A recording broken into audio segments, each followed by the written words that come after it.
en train d'acheter ton véhicule usagé, la dernière chose que tu veux, c'est des frais cachés. Je te montre comment en éviter quelques-uns. 30 ans d'expérience dans le crédit auto, 50 000 dossiers analysés, tu te cherches un financement, tu veux pas perdre ni ton argent ni ton temps, ben je suis là pour toi! Donc, quand on achète un véhicule, souvent, des fois, parfois, pas tout partout, à certains endroits, donc c'est pas généralisé, mais on le voit dans l'industrie à des endroits malheureusement, il y a des frais cachés qui vont apparaître sur les contrats. Donc, on va en parler un petit peu ici des frais qu'on peut retrouver qui n'ont pas d'affaires là sur un contrat de véhicule usagé. Quand on achète notre véhicule, le prix de vente doit inclure tous les frais. Il peut pas avoir un petit frais pour un Carfax, un petit frais pour un Equifax à côté, un petit frais d'administration parce qu'il faut administrer le dossier. On peut pas charger des frais sur un véhicule usagé. Ça doit tout être inclus dans votre prix de vente. Donc, si dans accessoires, autre chose, vous voyez des petits montants à coût de 49 69 150 ça n'a pas d'affaire là, vous pouvez demander le retrait du frais. Donc, vous pouvez acheter le prix de vente du véhicule. Donc, si vous paieriez au comptant, vous devriez être capable d'acheter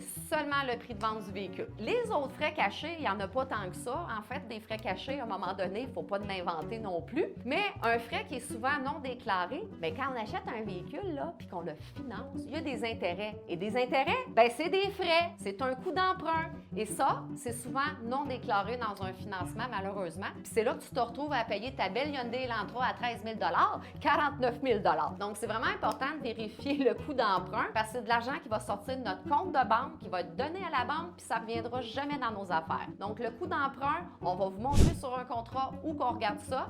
Puis des fois, bien, il faut faire attention, puis c'est pour ça qu'il faut le regarder. Parce que là, mettons, je donne un autre exemple, on achète un autre véhicule à 19 000 prix de vente, on regarde le coût d'emprunt, 21 000. Au polaire, on n'est peut-être pas dans la bonne transaction puis dans la bonne structure de prêt, on est peut-être mieux de faire nos devoirs parce qu'on paye plus d'intérêt que le coût du véhicule. On regarde ça avant d'acheter l'auto peut-être? Ou on se fait un plan de sortie. Des fois, on n'a pas le choix de payer un genre de coût d'emprunt comme ça parce que nos intérêts sont plus hauts, on a un profil différent. Mais il faut vraiment avoir un plan de sortie rapide parce qu'il ne faut pas payer autant d'intérêts que plus que la valeur du véhicule. Ça fait aucun sens, ça.